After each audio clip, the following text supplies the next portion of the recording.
Blessings, all my thinkers. Look, um, we all know about what's going on in Israel and Palestine. Um,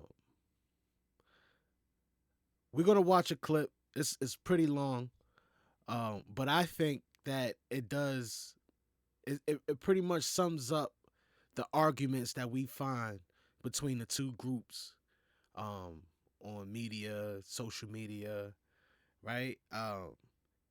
And I'm not taking a stance with any of these two people or any of these people on this particular show, right? I'll give my thoughts sporadically throughout. I'm gonna try to let the video play, but sporadically throughout I might drop some information in or whatever, what have you, some thoughts. But um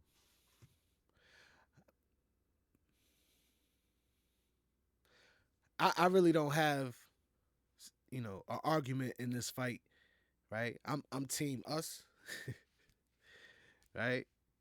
And I just think that we gotta pay attention to some things and whatever fallout may happen, and how it may affect us here because America is really tight, like they're real close to this, and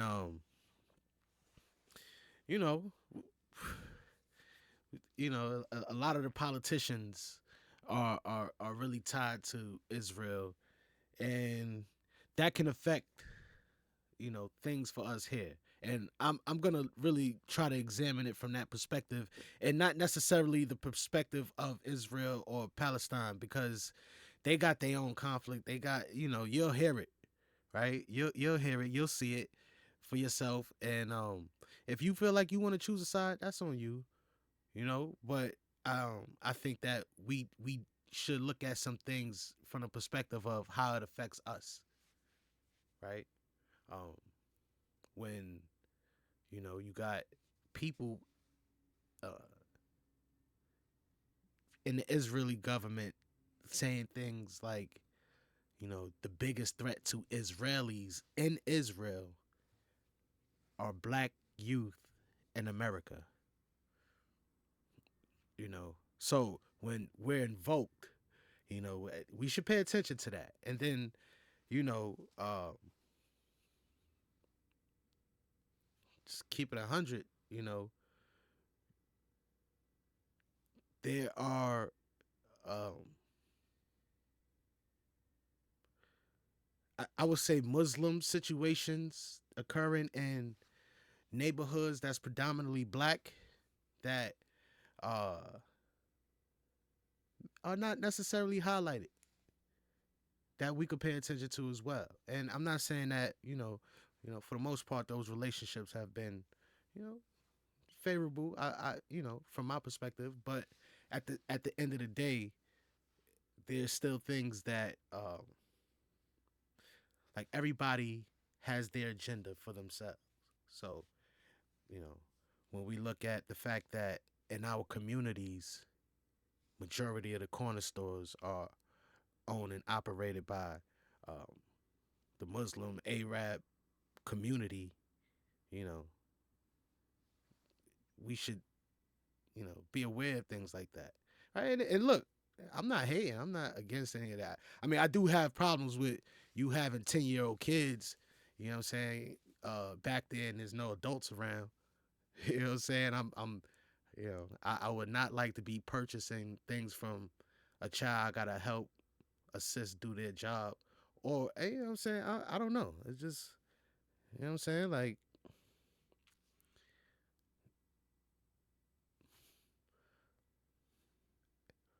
should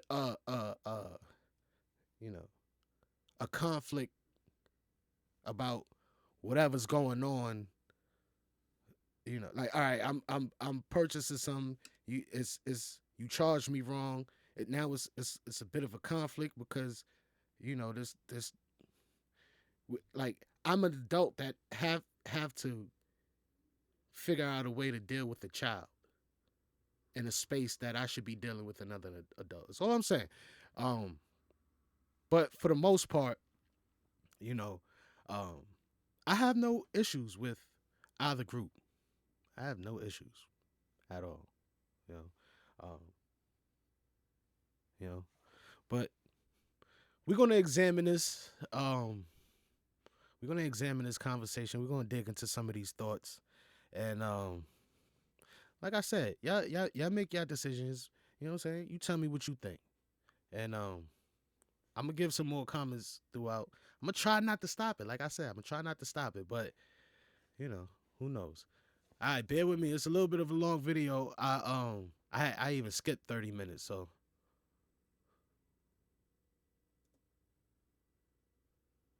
Who can choose to leave Israel, why are you not leaving? Make sense? Just to kind of get an idea. What would you say? Why are you not leaving, right? If you have the ability to leave, you can go to a different place. Why don't you? Why do 2 million people in Gaza being bombed every single day for 100 days? Why don't they leave? Because that's their land, right? So you can be living in a very shitty situation, but you will not leave because you know that you're not going to get back again. There's those people living in Gaza, 2.2 million people. They're living under subhuman conditions.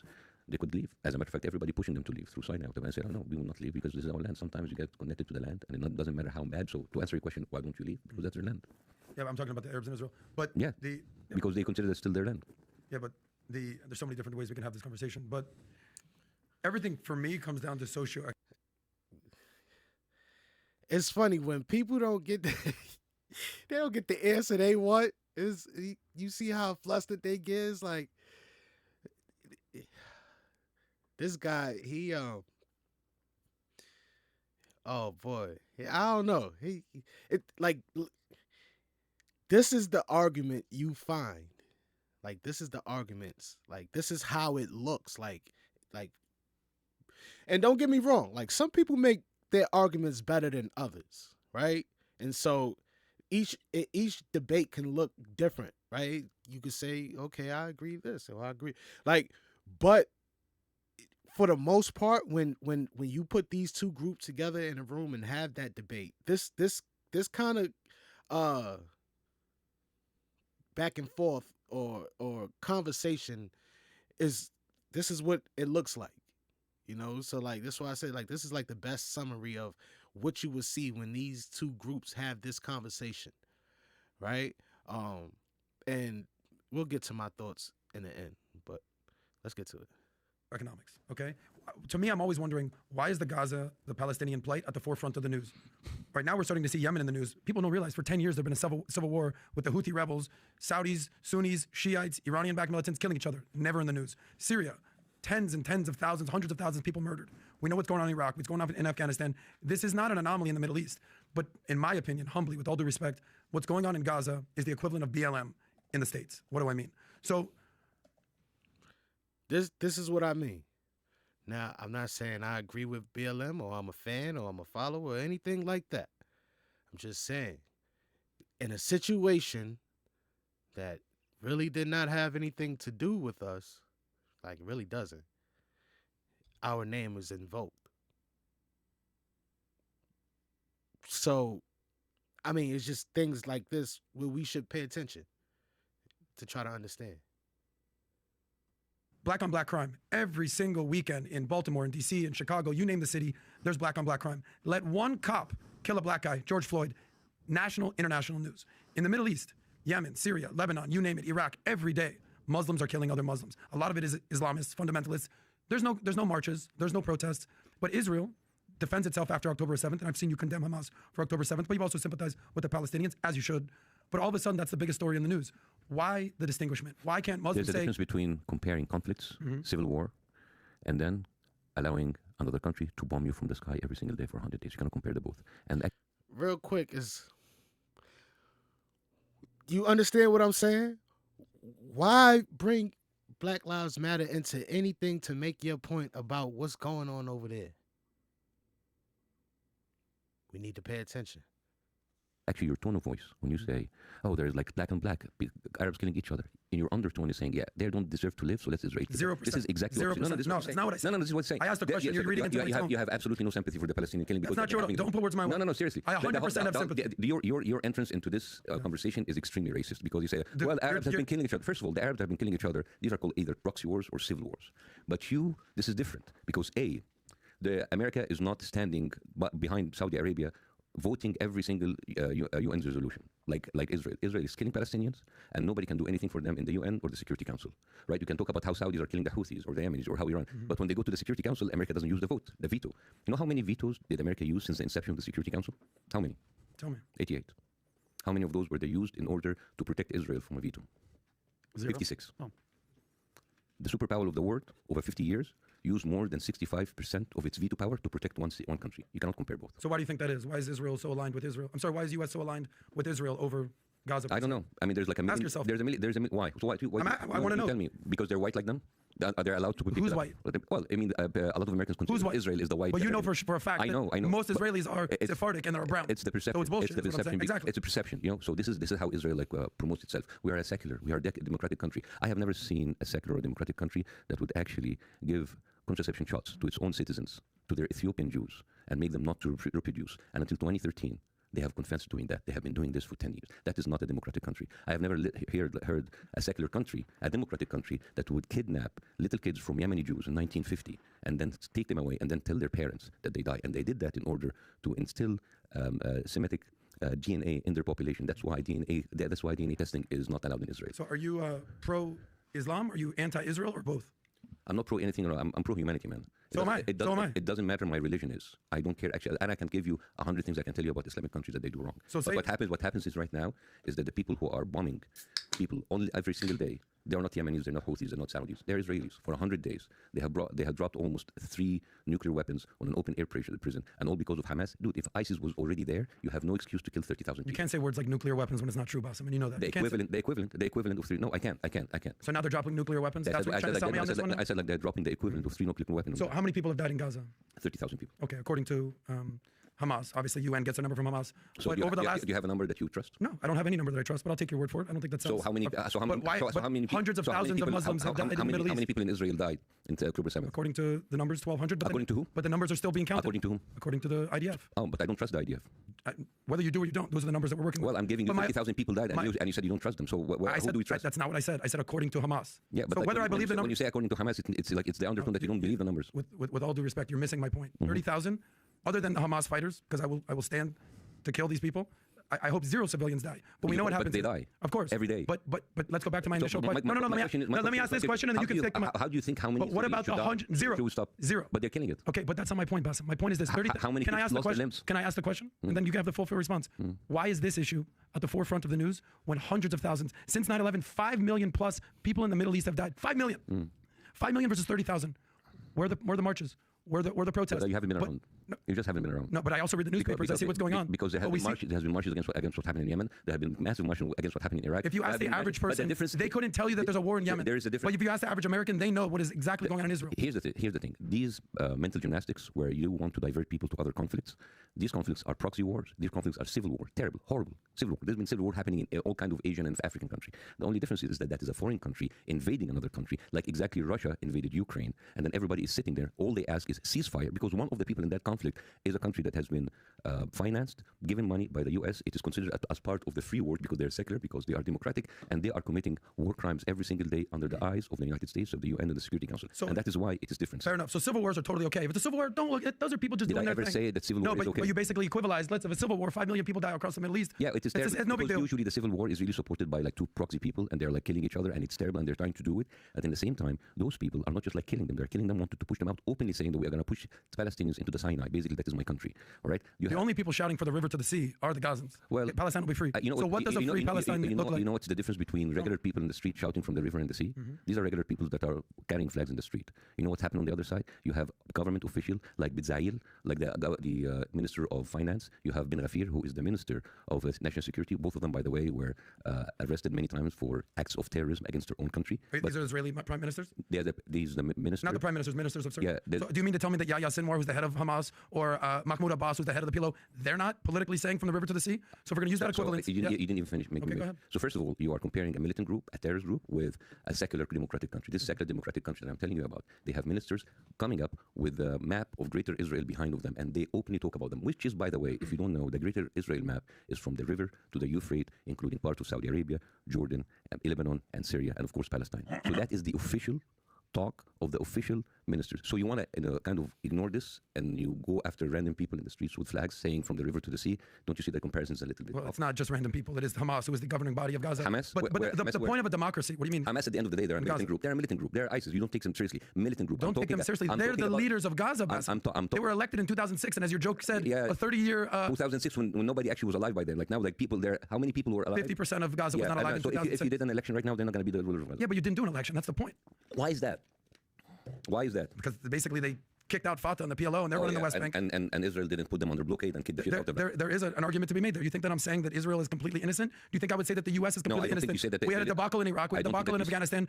There's no perfect country. There's no innocent country. Listen, this is what you do. And when I say what you do is what America and Israel and all of this, like, let's kill them all. No. You've already put words in my mouth. You've called me racist. You're saying that I want to kill everybody. I've said none of those words. You kill people and then you ask questions later. You kill people, you ask questions later. Isn't that what Hamas does? America did. Hamas is a terrorist group. You are comparing Hamas.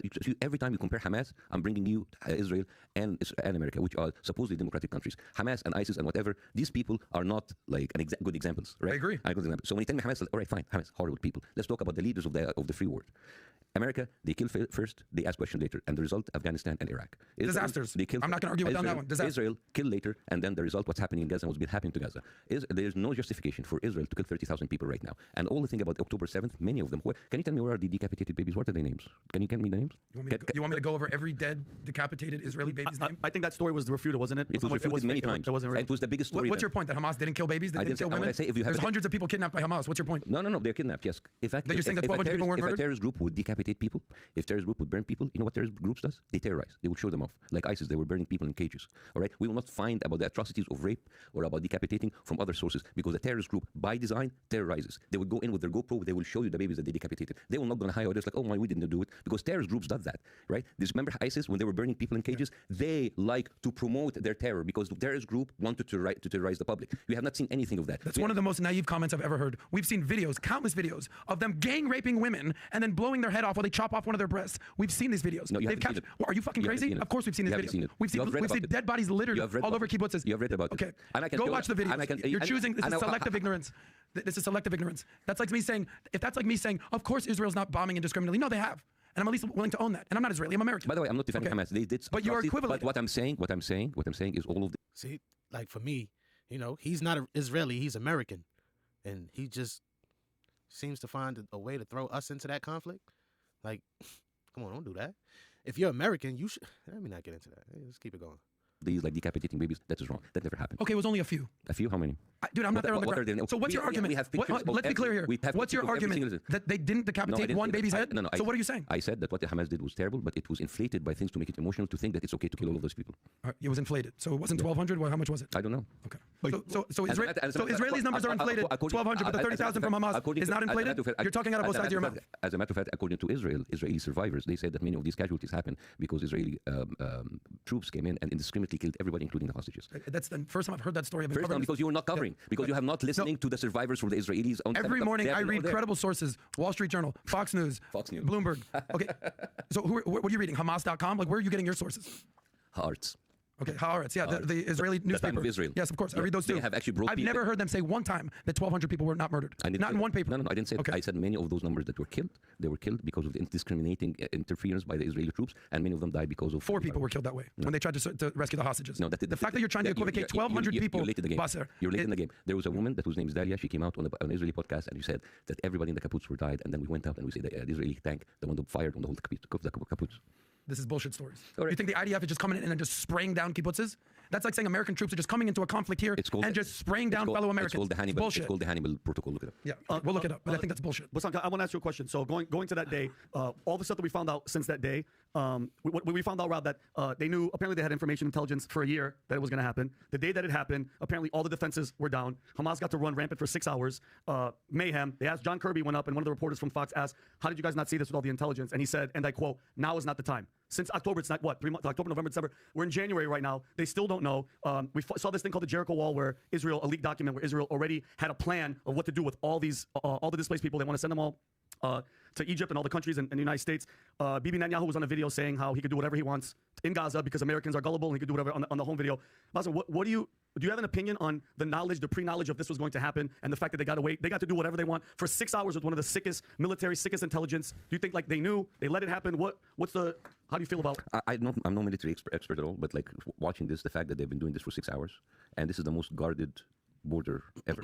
I mean, you can't even have a dog pass by without being shot. And these walls has been tried and tested. And the fact that they get in and they continue, like the wall by itself is 7 meters up, 7 meters down the ground. It's one of the most fortified borders ever. And then you go in, the Apaches didn't even appear until after 6 hours. That doesn't make sense. And you understand like how Israel and Gaza and all of these are like very small. These are like very small. This is like a plane can be there in 2 minutes. So I don't know. I mean, these are the questions that I don't want to go into conspiracy theories, but these are the questions that the Israeli community has been asking. This kind of failure. A lot of people inside, again, conspiracy theories, I don't want to adopt any of them. It's like, it's because of Bibi was having a lot of pressure from his Supreme Court, so he wanted something to kind of like divert it. And, you know, when people want to divert something, like they make a conflict.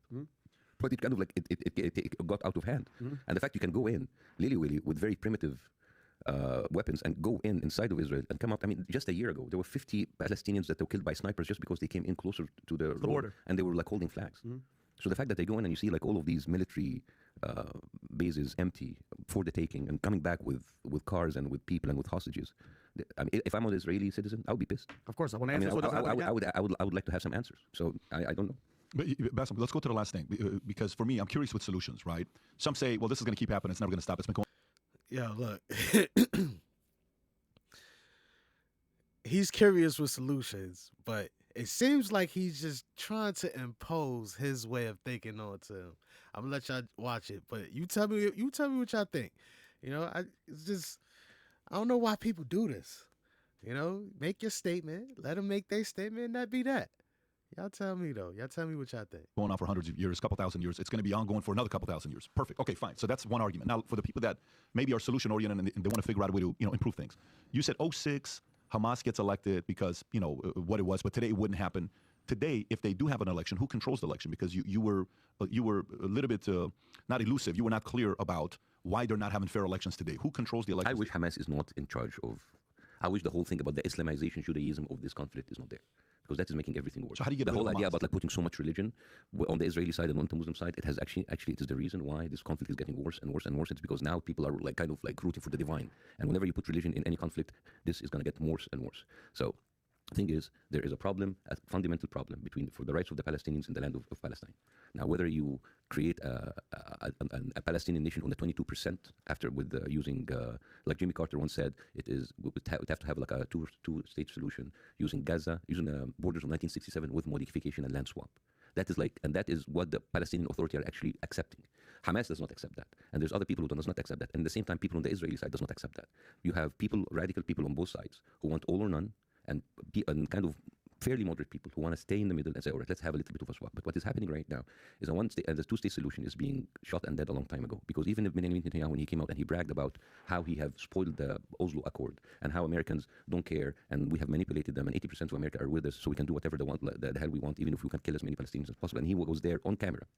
When he does that, and there's no repercussions, I don't think it's going to get any better. And I think it's going to be a matter of time until those Palestinians will be, if it's not today, it's not this year, it's the year after, all of this Gaza will be cleared out and the Palestinians will be pushed into Sinai and Israel will take it over. And it will not stop like that, because if you put 2.2 million people, put them in Sinai, that would be a security threat, because those people will have an open access to the sea and they will have weapons, and then they will want to avenge what happened to them, and they will go in and attack Israel. And now it's going to have a dual problem between a group of people between Israel and Egypt, and that will not get any better. So I'm just like telling you, I'm not very optimistic about what will happen, because if you don't have justice and you don't have people what they want, they're just like people are going to get justice in themselves, and then they will be called militant terrorists, freedom fighters, no matter how you call them. But it's not going well. So, regarding Gaza, and I'm trying to come from a solution-based approach here, to be honest. At the end of the day, everything comes down to money or security. You need that? Everything comes down to money or security. So, hold on. What's going on? The heater pad. He's got a bad back. Let's get his back right before I ask this question.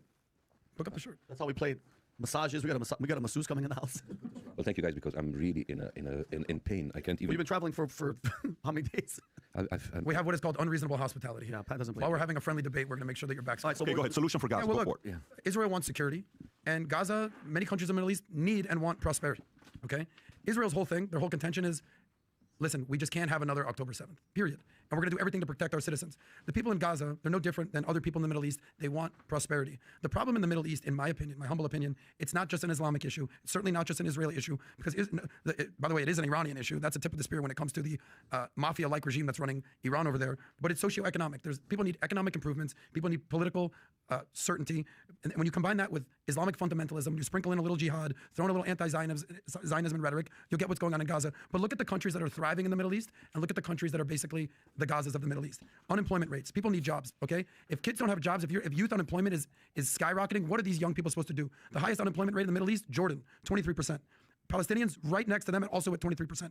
Then you have Sudan, Libya, Tunisia, Lebanon, Iraq, Yemen, Afghanistan, Iran, Morocco, Syria, Turkey, Egypt, all above 10% unemployment, with the exception of your country of Egypt, 7%. Every single one of those countries, political upheaval, especially what's going on in Iraq, Afghanistan, Palestine. But did you notice that all the good countries, high unemployment rate, low unemployment rates? Qatar, 0.3%, one of the richest countries on earth. They just had the World Cup there.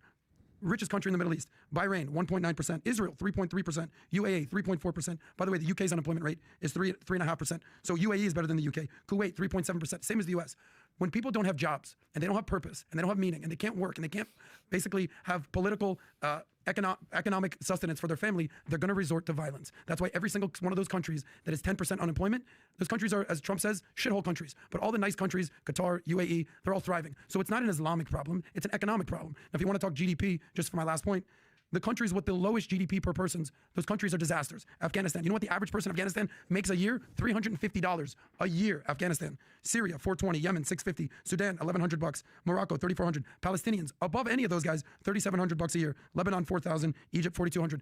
Conversely, every single rich country has zero problems. Qatar, GDP, $87,000. Better than the United States. Better than the United States. Israel, $55,000. UAE, $54,000. Kuwait, $40,000. I can go on and on and on here. The bottom line is this: what I've seen in the Middle East, it comes down to socioeconomics. Then you sprinkle in a little Islamism in there. Why is every rich country in the Middle East have no problems, but all the poor countries are suicide bombings, terrorists? Gaza had the opportunity to invest billions of dollars into infrastructure, How? but they built tunnels and bombs. But my question is, No. You're wrong. Gaza has not built tunnels and bombs. You're wrong. You said like as if there was like some sort of a prosperous source of economy, and all of Gaza said took that and put it on in tunnels. What you're missing here is Gaza since 2006 is under blockade. And even the medicine, even the water, even the electricity is controlled by Israel. They don't have. I'm not asking you about Gaza. I'm asking you about the Middle East. No, you want to focus on Gaza and then you want to turn it back on Israel. I'm asking you specifically. I'm sorry. Let's not talk about Israel if that will make you a little bit nervous. We can talk about Israel for the next 2 hours. Countries in the Arab world, so we can prove that Arabs could be bombed at any time because we're fucking poor. No, that's not what I'm saying. That's exactly what you're saying. No, so they're just like poor people killing each other, and we're just like there watching them. No, I'm sorry, dude. I like you, but seriously, your undertone is fucking racist from the beginning until the end. You are looking at those people as lesser people who have made bad choices, and because they are poor, they are okay to be fucking bombed by Israel. Okay, this is the third time you've used the racist word. I've never said that once about you. Your undertone is very, very, very offensive for this. So when I read stats, yeah, you don't like my tone when I read stats? You read the stats basically telling people, like, you see, because they're rich, they got this to themselves. The rich people are better, the poor people are okay, so we can have to kill them every now and then. That's not what I said, and you're putting words in my mouth, and it's actually super disrespectful. I'm reading stats to you. I'm saying, how can we uplift the poor countries in the Middle East? How can we turn... Remove the blockade. That's number one. No. I said the Middle East, funny guy. Remove the blockade. I said the Middle East. You're talking about Gaza. I'm naming all these countries that are thriving. Qatar, Bahrain, UAE, Israel, Silicon Valley of the Middle East. What can be done with the countries that are quote-unquote shithholes? Okay, give me a country like a shithole. Give me an example. I'm looking at the unemployment rates in all these countries. Give me one country. Afghanistan, okay. Syria, Afghanistan. Lebanon. Why Afghanistan became a shithole country? Because they endorsed the Taliban. They did. Yeah. Isn't that a little bit of a reductive way to tell history? Because at the beginning, there was no Taliban, and then the Soviet Union came in, and then America came in, supported the Taliban, made them bigger than they were, and then at the end of the day, they supported. If you remember Rambo 3 was supporting the Taliban, so Taliban was really cool, and even they were even hailed by right-wing Christians as freedom fighters, anti-communists. And then what happened? America, some people like the Richard Wilson Wall wanted him to come in to put some schools. That no. We spend all of this money of tanks on weapons. We don't need to put them schools. What happened? Taliban flourished, all because of America interfered, made it shitty, left everything. Taliban flourished, and then America went in again, spent $2 billion, make it even $2 trillion, made it even worse. So when you tell me like a country is not surviving, it's not because there are bad people there. No. You have to come into the root cause. Every single country that you said, I can bring you the root cause of how America and the West has fucked this country to become. Go to Syria, go to Lebanon, go to there. Yeah. Bashar al-Assad, killing his own people, gassing his own people. Tell me what that's Americans' fault. Who's he supported? Who was he supported by? That's the whole problem in the Middle East. Okay. You have Sunni, you have Shia, you've got Houthi rebels, you got every people, single country in the Middle East. It's a quagmire wrapped in a riddle, and then surrounded by Islamic terrorists. Every single Middle Figure it out. Bashar Hussein is not. You cannot really put Bashar Hussein as an Islamic terrorist thing. Because he's fighting ISIS, which we're funding ISIS to fight against Bashar al-Assad. Who's funding ISIS? You tell me. Qatar, who's by funded by the United States. All right. So yeah, you don't understand. This is how complicated. I do understand how complicated it is. People in the Middle East are either supported by Russia or supported by America, and they're fighting each other. So at the end of the day, you have people who've come to power because they have been supported by one of the superpower, and they're fighting against each other. Yeah. You know, you have the Hamiditi and you have the army in Sudan. Each one of them is supported by external powers. So it's not about like the Islamization of them. It's not about, the economy is bad because at the end of the day, these are warlords who are fighting against each other. But to reduce that, in order, why can't they just like make some money while you completely ignore the power of the international powers that are involved into that? Like, for example, a country like Mali. Mali is like very, very restless. And the reason Mali is restless is that Paris is there and it's putting up like some sort of a puppet president so Paris can continue taking its share of gold and put it into its coffers. So it's much more complicated than just selling Islamization or non-Islamization. All of these power of play, you just gave me a Taliban and I give you the reason why America did that. Saddam Hussein, right? Saddam Hussein, he was the baby of the United States administration. And then he went in and he invaded Kuwait. Who gave him the money? Who gave him that kind of power? All right? It has been going on forever. The superpower are using the smaller countries and they are controlling their own leaders in order to go fight each other because at the end of the day, it works for them. No, I'm in full agreement with you that it's a mystery wrapped in a riddle, wrapped in a quagmire, what's going on in the Middle East. And I'm in full agreement with you that there are proxy wars all over the Middle East, no doubt. But the tip of the spear that's funding all the chaos, Pat has said that this is the year of chaos. The tip of the spear with the chaos is Iran. And who's funding Iran? China? Russia, they have a relationship. Azerbaijan, they have some sort of relationship. How do you deal with Iran? Because Iran's greatest export. Let's bomb it. Well, we haven't done it yet. No, let's bomb it. I don't think we should bomb it. I think we should. Okay, No, let's bomb it. Then let's elect you for a government official, and you're no better than what's going on. You're no better than the ministers. So you're the Nikki Haley camp. Let's go for it. That's the answer. Bomb Afghanistan, bomb Iraq, bomb Palestine, bomb Iran, and let's see what happens. I speak sarcasm better than the next guy. I trust you. I know you're being sarcastic. But what do you do about a regime that is funding Houthis, Hamas, Hezbollah? They are the ones who are sowing discord. What do you do about Iran? I remember like Colin Powell in the Security Council. Let's bomb Iraq, and then they bombed Iraq. How is bombing Iraq had done to this country? It was a fucking disaster. Oh yeah, really? But it will not be a fucking disaster to bomb Iran, right? I'm agreeing with you. I know that you're speaking sarcasm, so people don't watch it. Like, oh, it's all about Iran. It starts like this. Of course it is all about Iran. Who's funding the Houthis? Who's funding Hezbollah? Who's funding Hamas? Because 20 years Billions of dollars they're giving to terrorist organizations. 20 years ago, and you just want to ignore that? 20 years ago, it was Iraq. And 20 years ago, it was Afghanistan, and they bombed them. I got a question for both of you. I'm actually really curious and listen to both of you guys. This is my question. Okay. The part that both of you guys agree that we had a guy on the only guy, one of the guys I've had on a couple times, his name is John Perkins. He wrote a book called The Economic Hitman. I don't know if you've read the book. You know who he is. Okay. And one of the things he talked about the model on what it was, they go to president, and that's what he did, by the way. This was his job, okay? He goes to a country that has a natural resource or location, oil, it's close to something that they can have some kind of control, and they go to him and they say, here's what we're going to be doing. We're going to come here, and we're going to bring billions of dollars of infrastructure to your country. However, here's what you're going to give us, okay? And then the presidents who said no, he says, couple of them they killed. Oh, shit. That was his job, okay? And he doesn't say he killed them, but he says, if you said no, when I went back and had to report back to the people that I work for that you're saying no to, guess what? Bad things are going to happen to you and your family. Wow. And it happened. Then the next model was, we bring infrastructure, then we make the country go bankrupt, then you give us everything, then we control you. Are we naive enough to believe? That's what China's doing now. Exactly. But pre-China, we did that, America did that, and others have done that, and Russia's done that. Other people, and UK tried to do that to Iran, and then later on, eventually, UK, US, Germany, France, these guys got rid of the Shah because coup and all. The people have been involved with economic hitman for a long time. Here's a question for you, Bassem. Here's a question for you, Adam. Okay, so we both agree that that's going on. Okay, we both agree that that's been going on for many decades. No one can even dispute it nowadays. But now we're in this shithole, and what I mean by shithole, shit show is insanity everywhere. Bassem, what do you do now? Is it more from the standpoint where a part of you was almost not optimistic? You're like, Pat, I think this thing's going to go and nothing's going to happen. It's going to continue all this other stuff, right? What do we do now? We were told during 2015, 2016, when it was a debate between Hillary Clinton and Trump. Yeah. And what were we told? If Trump becomes a president, war is going to happen. This is what's going to happen. So everybody, we're all like, oh shit, it's going to be pretty bad. This guy's going to have do you really want this guy to have the finger on the button? Okay, he goes in, ISIS disappears. There's no war. It's quiet, low key. Everything's good. Boom, boom, boom. And then, and then boom. Biden gets elected. He's going to be peace. He's going to bring everybody together. He's going to bring this. Then he comes in, and next thing you know, Afghanistan happens within months. $83 billion of equipment being left, and you got Ukraine, Russia, and then you got this.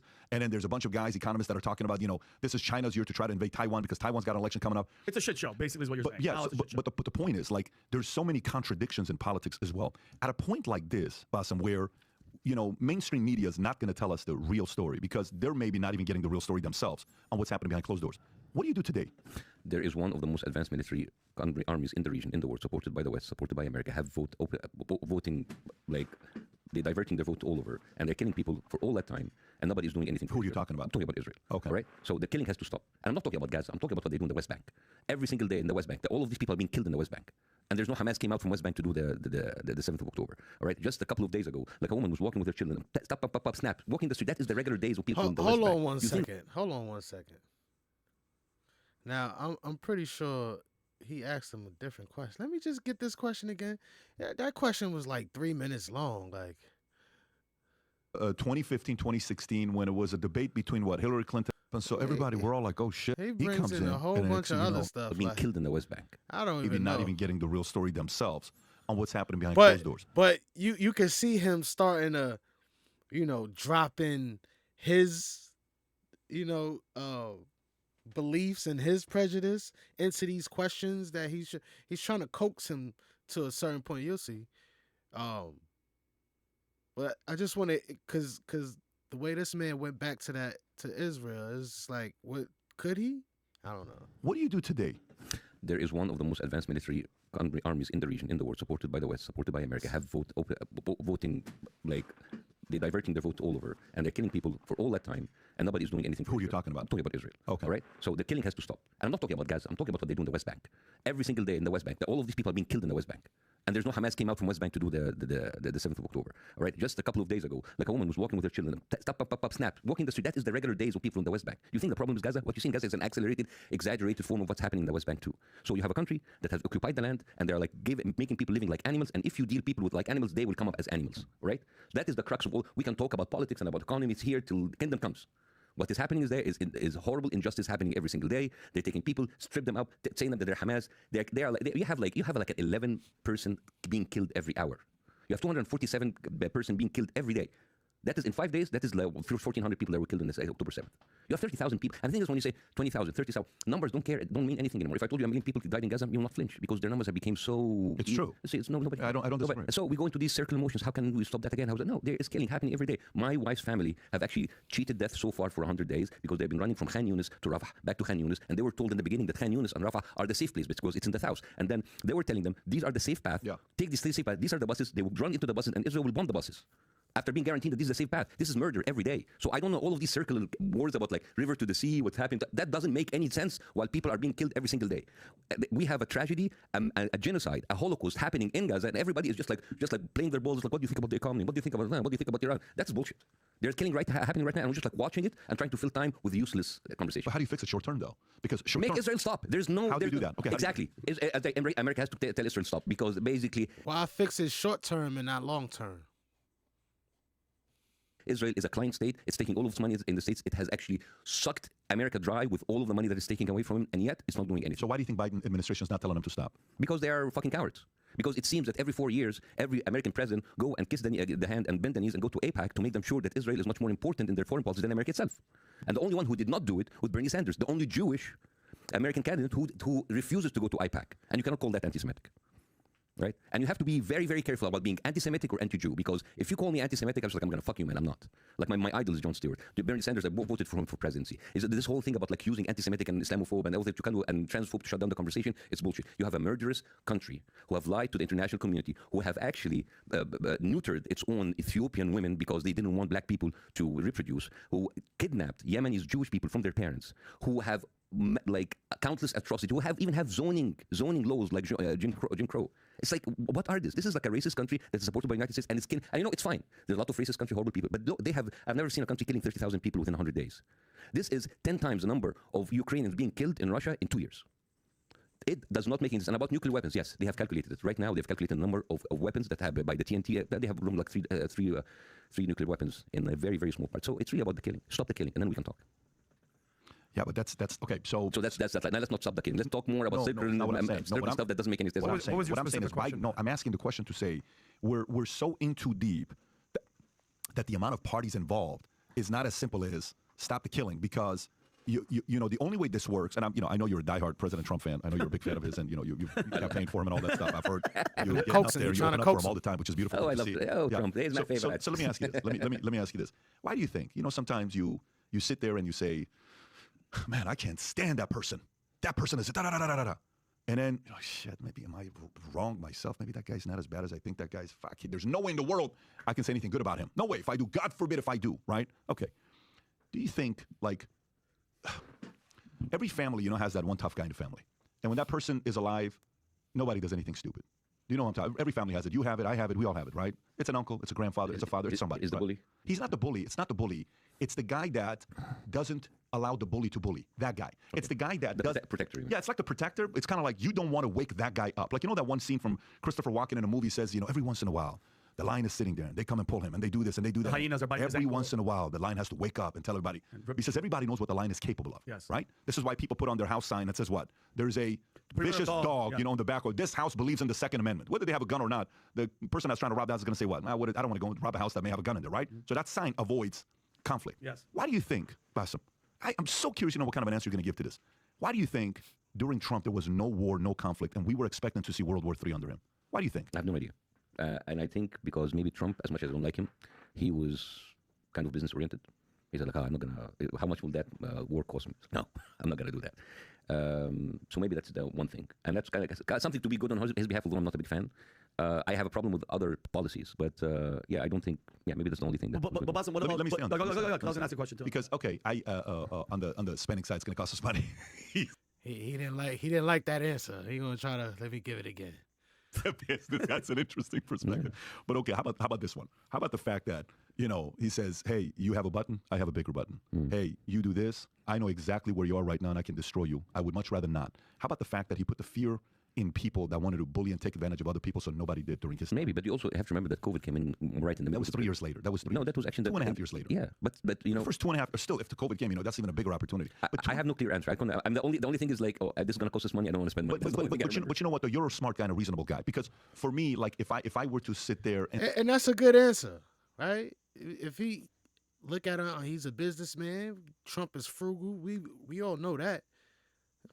So I mean, that's a reasonable answer. But why continue to press and push? Like, why are you trying to get this man to think how you want him to think? and say, you know, what did Clinton do? You know, I voted for Clinton. The freaking last time we had a balanced budget, him and Newt Gingrich worked together, right? So, you know, what did Reagan do? Reagan and Tip O'Neill would go have beer together afterwards. There's two Irishmen that would fight throughout the day, but at 6 o'clock they're at the bar sitting there having a drink together, right? You don't have to like the enemy or somebody that maybe policy-wise you disagree with. You may say, I don't agree with them on pro-life, pro-choice. I don't agree with them on blah, blah, blah. I don't agree with them on this. But holy moly, the temperature was super low during Trump than we have today. Everybody that was talking about Biden's a sweet man, he's a unifier, he's this, he's that. Dude, we got like, it's almost a World War III categorically. We can't say it, but there's a war going on right now. Because he's supporting Israel. But so did Trump, though. Yeah, but Israel didn't do that act during Trump. And you know what Trump said about Netanyahu? Did you hear what Trump said about Netanyahu? Right. Can you pull up a clip about what Trump said about Netanyahu, where Trump said, after what happened with Qassem Soleimani, okay, you remember when he took out Qassem Soleimani, who was supposed to be like the next leader, he was the number 2 guy in Iran. He criticized Netanyahu and said he almost didn't trust him because when Netanyahu said he was going to be in it with him, he didn't. So the part about Trump is he doesn't have a problem Wait, you criticize Netanyahu? Your daughter's married to Kushner. What are you doing criticizing? I don't know if that would be the same if it was like more of a massive like military operation. That's Maybe happening because right it wouldn't now. happen under him. Because like when you kill someone, a kind of like repercussion kind of die very quickly. But this is like an ongoing for more than 3 months. So I don't know if how Trump would react. Are you a sports guy? Yeah. What do you like? What sport? Basketball. Do you like basketball? Yeah. You know what they say? You know, it's like sometimes. Look, like why he's answered the question, and you keep going. Seems Keep like going. these teams Like, like why? you know, Baltimore Ravens or some of the teams like even back in the days, I don't know if you're a Detroit Pistons guy or if you're an old school basketball guy or not. A lot of the guys won because their defense was sick, right? They just had a sick defense. Or you wouldn't come through the middle, or they just were freaking hovering all over. It was so annoying. Yeah, right? like the Jordan Rules and Pistons. That's right, the Jordan Rules Pistons, right? So, you know, sometimes, you know, the best way to prevent a war is to have the fear you impose on everybody else where you know, defense where it's like, you know what? We're just not even going to get there. I don't even want to do anything under this guy. Do you think at this point, like, for example, case Jordan won. studies. You've been here since 2014, right? November 11, 2014. So do you think 10 years? You've been here 10 years. I came here November 28, 1990, okay? And you come here like, okay, a senior, Bush senior. All right, Clinton, huh, interesting. Okay, boom, junior, GW, interesting. Okay, Obama, huh, there's no Trump, huh. So now you got so many case studies, and then in life, you sit there and you say, socially, these are the issues that matter to me the most, right? You know, if you and I were to start a country together, if you and I started a country together and we got 10 million people, okay? And we have Yo, what happened in sports and basketball, bro? Where you go? Where you going right now? an opportunity to attract another 10 million people to our country, what do you think the mothers and the fathers' number one priority is to come to a new country? Do you think it's Social Security? No. Do you think it's Medicare? No. What do you think is number one? I would say the S word, right? Security and safety, let's just say, okay? A woman wants to feel safe around a man. A woman wants to feel secure around a man, right? If the number one word is the S word, especially the last 3 years, do you think a lot of people in the last 3 years are sitting there reprioritizing their top reason to elect a president as somebody that's going to lower the temperature to not have war?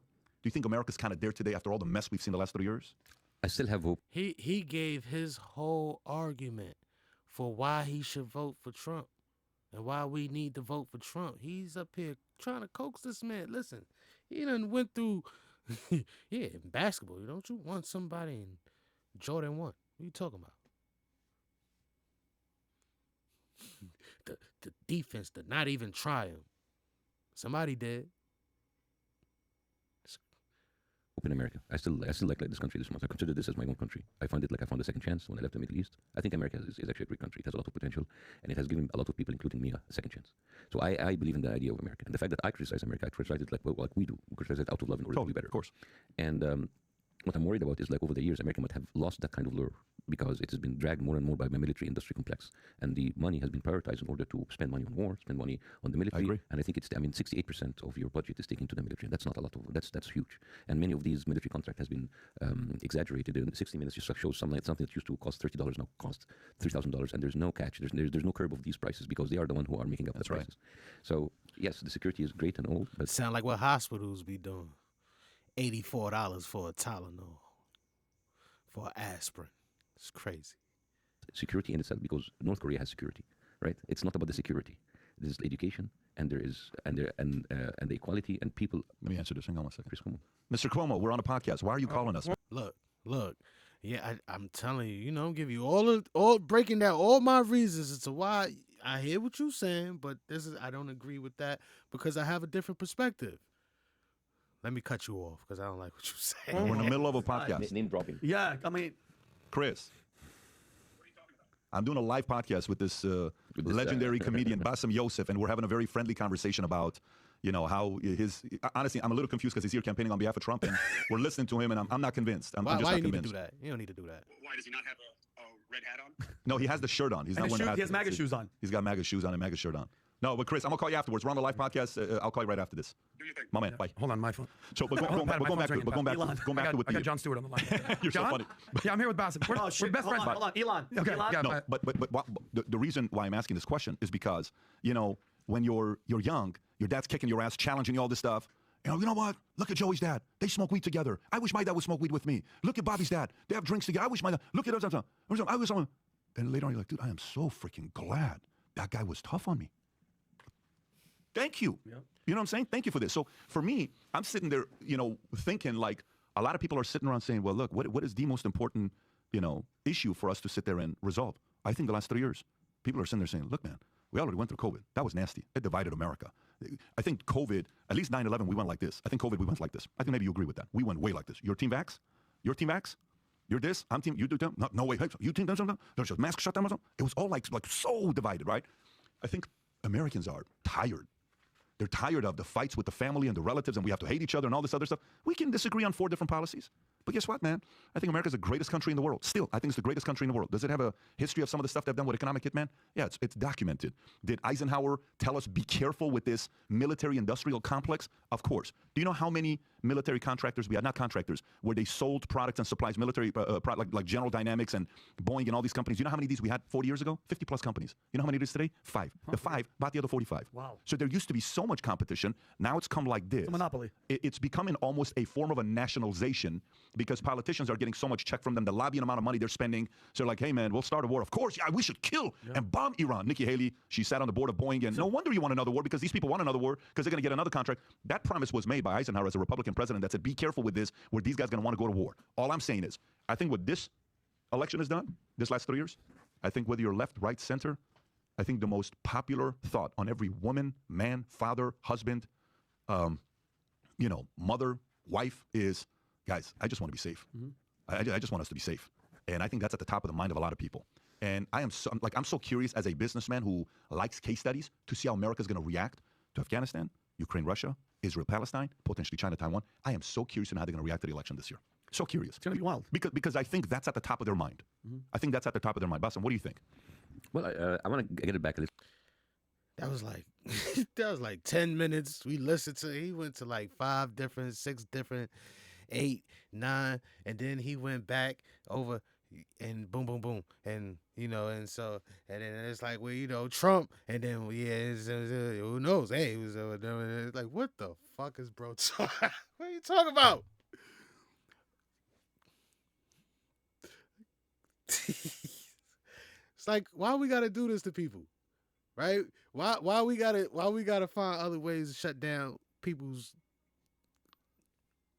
thoughts, and like, you don't have to accept his way of thinking, but you also don't have to try to coerce him or coax him into your way of thinking. Little bit, because since we're talking about Palestine and Israel, I think the most dangerous thing when you talk about this is you either called a terrorist or anti-Semitic and whatever, right? And people, I would see the people who are the very pro-Israel, who really supported Israel on 7th of October, many of them are actually anti-Semitic, especially right-wing politicians, Matt Gaetz and MTJ and all of those people. Those people, they love Israel, but they hate the Jews. They're anti-Semites. It is very obvious. And this is why you see this dichotomy about how the Jewish Voices for Peace, these are Jewish people in New York. They come in and they take over the central station. They're all Jewish and they say, not in my name. The whole idea is conflating Israel and with Judaism is wrong. And I think the most dangerous thing that can happen to the Jewish people of the world is to have Israel as their representative, because a lot of Jewish people don't like them to be their representatives, as many Muslims don't like some of those Islamic regimes representing them. This whole idea about making it's all or none now, Israel have actually done a lot of criminal activities that a lot of Jews do not agree upon. And a lot of the people who go out in New York, in Brooklyn, in Los Angeles, these are Jewish people shouting, not in my name. Many of those people are actually Holocaust survivors, like Gabor, who is like a very famous Holocaust survivor himself, and he say Israel is a Zionist, terrorist, apartheid country. So if you think like I'm saying this because of my Muslim or Arab background, listen to the other Jews. They're saying that Israel is the criminal here, and it's been supported time and time and time again by the EU, by American administration. I'm not asking for anything that is out of the box. I'm asking them to stop the killing, because let's say 7th of October, worst day ever. Okay, how many people are you going to continue to kill in order to get your revenge? Because it seems that you will not be able to eradicate Hamas. As a matter of fact, you can kill 100,000 people today. What you have created is 100,000 Hamas killers. No, this has never, Israel tried it before 2004 and it failed 2006 and failed 2009 and failed 2012, 2014, and every time Israel came in and they killed many people as possible and they came back. The solution for this is not more killing, more war. I know people like war solves everything. You will not be able to solve everything with war. The whole idea about this is to justice. If there's land to be given back, give back the land. If there is agreement to be done, do the agreement and sit together, because believe me, whatever cost you think is too high giving up the land, it will not come close to the cost of human life that we are losing every life, whether on the Jewish side or the Muslim side or the Israeli side or the Arab side. So how do you get rid of Hamas? Get rid of the reasons that created Hamas. Which is what? The horrible living conditions, the blockade, putting people in prison, not allowing people to get their own destiny. If you do that in any more, listen, Israel would have been founded in Uganda, which, by the way, the British government gave the Jews 8,000 acres, and then they said no to 1903. If Israel want to go to Uganda, you can have an Uganda Hamas. If you make people and put them in the hands of other people, there are already 2 million people that are already there, and then you just push them around, you will have resistance, right? And the thing is, Hamas wasn't there since 1984. Hamas was created in 1987. Until 1987, Israel killed 100,000 Palestinians since 1948. It's not about the PLO, because Israel took Israel in 1948. The PLO was created in 1964. These are all a result of what Israel has been doing. Why do you mention Uganda? Because the British proposed that the Jews should move to Africa and Uganda. Pull up Uganda on a map, just so we're clear. What does that have to do with anything? What I'm saying is before the Israeli where the Jews were transported to Palestine. Right after that whole, World War II Holocaust genocide thing. No, before. Yeah. Before. During that time. No, before. I'm talking about 1882. Mm-hmm.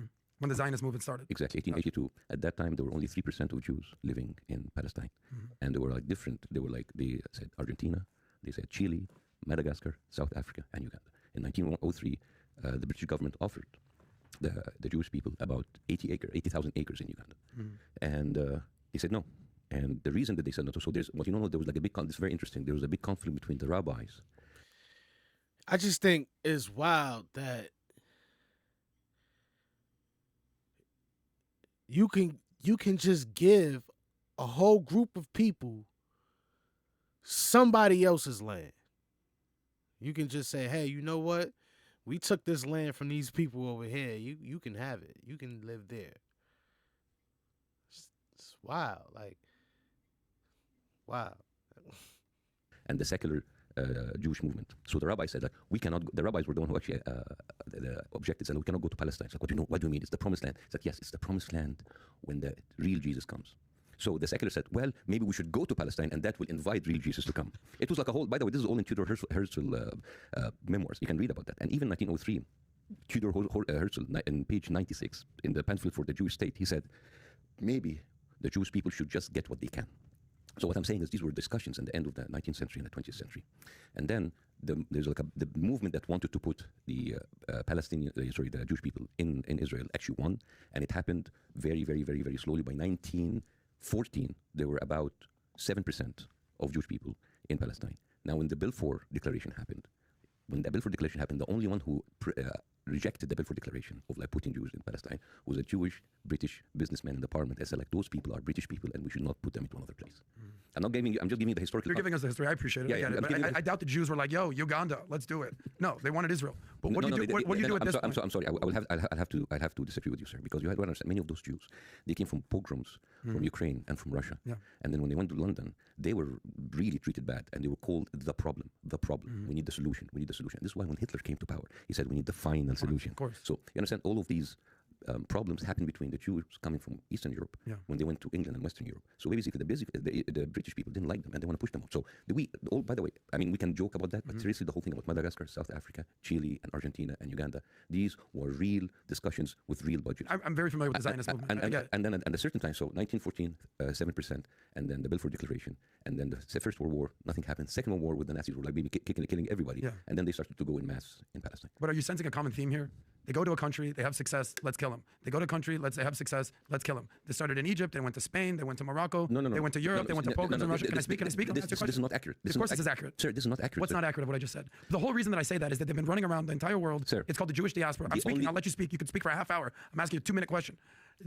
There's a Jewish diaspora. They're running all over the world. It culminates in the Bolshevik Revolution. Zionism, it starts Theodor Herzl. It ends in the final solution in Germany. The Jewish people said, listen, we just need a state. You look at the map of the Middle East. It's as big as this room. We have a little tiny microphone. And we're fighting over the size of this microphone when you have the entire room right here. So tell me, what should Israel do now? Does Israel have a right to exist and defend itself or no? So can I answer? I'll answer. Yeah, go ahead. So first of all, certain things that you said in that monologue was a little bit inaccurate. Yes, they were treated badly in Europe. They were treated badly everywhere. And they were not treated badly in Spain because that was under the Arab rules. Of course they were. What do you mean? It was called the Spanish Inquisition. Yeah, look it up. Yes. Sir, the Spanish Inquisitions was done by the Christians against Muslims and Jews together. Okay. Muslims and Jews were sitting But together. it happened is what I'm saying. What I'm saying is, before the Spanish Inquisition, Jews lived in the courts as ministers and as poets, as scientists under the Arab rule in Andalusia. When the Spanish Inquisition came in, they killed both Jews and both Muslims. So, Well, the Crusades, we all know how that story goes between Christians and Muslims for... And look, this is white people killing other white people, right? We talking about that, even though it's in the context of religion, right? For the most part, right? I don't know, because when does it get to the point? We're gonna listen to it. decades and centuries. Do you understand that the First Crusade did not kill a single Muslim? Okay, but the third and the fourth and the fifth one did. What happened with the First Crusade? Enlighten me. The First Crusade came out from England and they killed 2,000 Jews in Europe. They didn't even make it to Jerusalem. This is how bad the Jews were treated by the Christian Europeans. And as a matter of fact, the Jews did not find refuge unless they found it in the Arab countries. I'm not saying that they were perfect, but if you compared what the Jews were enduring in Ukraine and Russia and in Western Europe and how they lived in Baghdad and Egypt and Morocco, they were much better. But this validates the whole point of why the Jews need Israel, because every country they go to, they're going to be run out of town or killed. At the very least. This validates the point why these people needs another people's land. Your own people are killing you. You most likely were born there in those places. They're killing you. Not these people over here who you came to their land. Your own people passing y'all around. I don't know. But then we here to make the argument that this is why y'all deserve something. I guess that can be, I don't know. Guess you can request that of other Europeans that's passing you around. I don't know. They have their own country, so they could say, at least we have safety here. Every country, every story that you just mentioned, Basef, is them being killed by somebody, whether it's the Christians, whether it's the Brits, whether it's the Ukrainians, whether it's the Russians. The whole point of Israel is like, we can no longer just rely on other people's niceties and empathy to not be murdered. Okay. So now we need a state of our own. You understand that? I understand. Let me continue. Yes or no? You can't rely on their niceties, but you relied on their niceties to give you a state of somebody else's. So all through these years, they were living peacefully relatively under the Arab rule. And then what happened? The pogroms in Russia and Ukraine pushed them to England. Then England said, we cannot take them anymore, push them more to the Arabs. At the time, Jewish people in the Arab world, especially Egypt, were living, I mean, the first people who actually did the cinema and the theater were Jewish Egyptian people who lived there all their lives. Jews, Christians, and Muslims were living, right now, the department store, like our version of Macy's and Target, they all have Jewish names because they have part of the fabric of the Egyptian society for decades, way before the Jews from Europe came. And when the Jews from Europe came, there's two ways to come. You can come easily or you can come by force. They started to come with all of these ships, and then you have the Haganah, and you have all of the Zionist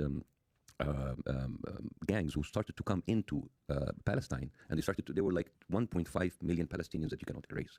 So the fact that this is the Arab world, you can go anywhere. No, because this is their country. So they went in, they replaced them, and then we had the 1948, and the rest is history. Now, having said that, do I want Israel to be erased and I want people to go back to Europe? I will never use that kind of argument unless that you tell me, well, why don't the Palestinians go to Arab countries? If you don't use that, I'm not going to use that. I believe that Israel is a matter of fact. And I think it's too late to come and erase or get people out, whatever. What we have to do is either a one-state solution that everybody, Palestinian and Israeli, have exactly the same equal rights, and all of them have the same passport, and they live in peace. And the other reason is a two-state solution. Obviously, so far, Netanyahu and other Israeli officials have said many times, there will never be a Palestinian state, not in the West Bank, not in Gaza, ever. And these are official statements by them. So they've already said that. You sometimes people accuse Arabs, but we do not want the state of Israel. They say we don't want a state for Palestine. So you have this. As long as you think that this is your land only, and those Palestinians are indispensable and they can go other places, you will never have peace. They've had the Oslo Accords. They've had the Abraham Accords. At what point does Israel say, I can't negotiate with these people? Hamas's founding charter says we call for the destruction of Israel. In order to make peace or to make a deal, you need to have someone on the other side that is willing to at least come to the table. The closest that come was Yasser Arafat, the PLO, under Clinton, 1998. He came back. They gave him 98% of what he wanted. He came back. They said no. Would listen, Israel's just like America. It's a democracy. In a democracy, you have a free exchange of ideas. The Marjorie Taylor Greens that you mentioned are wildly different from the AOCs, but policy is different from rhetoric. The policy of the PLO, of Hamas, of Fatah is essentially Israel. From his perspective, Israel is just like America. So it would make sense as why he would make these comparisons, with why they would make these comparisons. You know, it's what he knows. essentially destroy Israel. There's no two-state solution. No. The rhetoric. Hamas is different from Fatah. Fatah is different from the authority because there's nothing in the charter of Fatah or the. The point that I'm getting at is all these political factions. No one wants to come to the table, do a deal. And here's what's happening. Because they're getting worse and worse. They gave them 98% of what they want. Sir, have you seen? They had a good hand a few decades ago. Now they have no hand. You have no leverage now. That's the problem. Sir, have you seen the video by Netanyahu who's bragging about spoiling the Oslo Accord on his own? I've seen the video. Yeah, he said like I'm going to destroy it. We're going to hit them. Nobody's going to do that anyway. This is the guy. And by the way, just a little bit of thing. The Oslo Accord, it was signed by Yasser Arafat from one side and from Isaac Rabin from the other side. What happened to Isaac Rabin? It's funny that they see you see and you understand these things that he said that, but then you still make the argument, right? Like I'm not. I know it's been feeling like I'm one-sided, right? And at the end of the day, it's not my argument. It's just when people make these arguments, like you could tell you don't have really an argument. When they make them like this, you don't really have an argument. You see the things that it's clear as day, and you still make your points because you don't care about nothing else. Got assassinated by a Jew. Whom? By a Jew. Okay. By a far right radical Jew. Because he was a moderate. Who was a part of what part? That's Jew. What kind of organization was he part of? He was on the far right party. It is the same organization where Ben Gvir, the head of the national security now, is a minister under Netanyahu. Yeah, newsflash. Every country that's democracy has a left wing and a right wing. But I don't think every country has at least 2 terrorist people as ministers. Because Ben Gvir was arrested on the account of killing Isaac Rabin. As a matter of fact, there's a very famous video for him where he got the emblem of his car 2 months before Isaac Rabin's like, we've got your car, next we got you, 2 months later, Isaac Rabin. This is the kind of government that you are defending. It is a terrorist government that killed its own people. Even Bitzalim, who is the Minister of Finance, he was arrested because he was going there by 600 liters of gasoline to blow up an Israeli highway. This is the kind of criminals who kill people Gaza everywhere, and I find it very difficult to find somebody actually to defend their actions. Are you saying that Israel is the only country in the Middle East that has a thug-like regime? Oh no, not at all. But okay, so this is pretty common for that neighborhood. But you know what's the difference? I don't see any other country in the regime saying I'm a democratic secular country and I have Western values. Well, according to the World Economic Index, Israel is the only democracy in the Middle East. This isn't our opinion. Exactly, it's the only democracy which would have terrorist people in the government, which I find it very interesting. Here's the problem that I'm having with you. Is that I actually problem with me? No, with your argument? With me? Well, you've already called me racist. I'm a very nice person. I think you are a nice person. I'm very nice. I think you're nice. I never called you racist. I called your argument racist multiple times, but it's all good. He said undertone. He didn't call I said it's a racist undertone. Thank you so much. It's a racist undertone. Thank you. Bassem, if you look at the chat, you're probably the nicest to me today, so we're cool. So the problem that I have with you is that either you're anti-Israel or you're just intellectually lazy.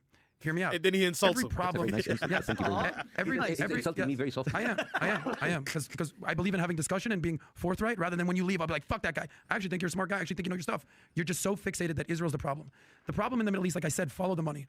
The countries that are succeeding, the Qataris, even the Saudis these days. He keep pointing to the problem in the Middle East when he's making a conversation about the problem in one specific country.